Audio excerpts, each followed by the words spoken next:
Langkah saya untuk bisa sukses di dalam memelihara ayam itu ada dengan langkah kita memulai dengan hal yang terkecil dulu, teman-teman.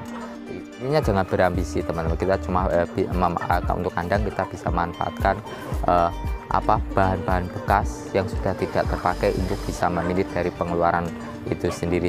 Halo sobat, assalamualaikum warahmatullahi wabarakatuh. Ketemu lagi dengan saya Sutresno di channel Catris Budidaya Kampung Mandiri di daerah Magetan, Jawa Timur. Langkah saya untuk bisa sukses di dalam memelihara ayam itu ada dengan langkah kita memulai dengan hal yang terkecil dulu, teman-teman. Kita bisa ambil contoh kita dengan memelihara ayam 5 ekor, 1 pejantan. Dari situ kita mulai belajar gimana cara memelihara ayam, gimana tingkah laku ayam, gimana cara menangani jika ayam itu sakit, dan gimana cara kita membuat pakan yang baik, bergizi dan baik untuk ayam itu sendiri. Dari langkah yang terkecil itu tadi, karena sambil kita belajar, teman-teman, yang perlu teman-teman ingat, sambil belajar, sambil memulai hal yang kecil ini ada langkah pembelajaran, kita juga mengumpulin modal, teman-teman, untuk perkembangan ayam itu sendiri.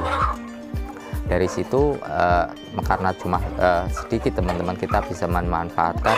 Intinya jangan berambisi, teman-teman. Kita cuma untuk kandang kita bisa manfaatkan bahan-bahan bekas yang sudah tidak terpakai untuk bisa meminit dari pengeluaran itu sendiri. Kita ambil contoh di sini, saya cuma memakai banner-banner bekas yang tidak terpakai lagi.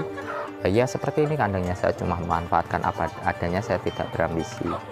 Karena jika berambisi mencari hutang ke sana ke sini, itu bisa berimbas di belakangnya, teman-teman. Karena dari proses pembelajaran itu tadi, kita kembali ke topik, teman-teman. Dari proses memelihara ini tadi, ayam kan mulai bertelur, teman-teman, mulai bertelur dan mengkerangi sehingga menetas menjadi anakan. Di situ kita belajar gimana cara memelihara ayam anakan yang baik, cara yang baik, dan gimana cara kita agar anak ayam itu bisa tumbuh dengan baik tanpa ada suatu kendala. Itu kita perlu belajar. Lambat laun juga anak itu mulai besar. Dari situ kita mulai belajar menjual, teman-teman. Yang perlu teman-teman perhatikan di dalam penjualan anakan yang sudah besar tadi, kita menyisakan 2, teman-teman, 2 betina, sehingga untuk menambah indukan itu tadi. Sedangkan hasil dari penjualan itu tadi kita kumpulkan untuk membeli bahan campuran untuk pakan kita.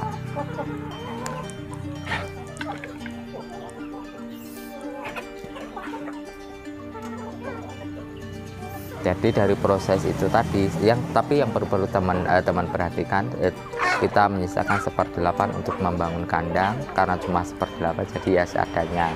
Intinya nggak usah berambisi, nggak usah membuat kandang yang bagus. Itu tadi saya ingatkan sekali lagi, kita mengikuti proses. Dari langkah itu tadi kita naik 1 level yang berawal dari 5 ayam indukan menjadi 7 ayam indukan, teman-teman. Jadi dari mulai perjalanan itu tadi kita belajar, akhirnya kan dalam tempo setahun mungkin ayam kita bisa berkembang, indukan kita bisa menjadi banyak, sehingga dari situ modal sudah terkumpul, jadi untuk bisa membantu dari perkembangan ayam itu sendiri. Jadi kalau kita tadi pas waktu prosesnya tadi kita minjem ke sana ke sini untuk membangun kandang, yang terjadi adalah pas kita sudah memelihara ayam, pesat-pesatnya pas butuh dana besar-besarnya untuk bahan campuran pakan, untuk membeli bahan campuran pakan, yang terjadi adalah kita kebingungan, teman-teman, antara membeli bahan pakan dan kita membayar angsuran, sehingga mungkin bisa kalah untuk membeli pakan karena beralih ke angsuran. Yang terjadi jadi ayam kita kurang asupan gizi, karena yaitu tadi nggak bisa beli bahan pakan, sehingga yang terjadi ayam kita kurus-kurus dan mungkin akan bisa mati karena kurangan asupan gizi itu sendiri.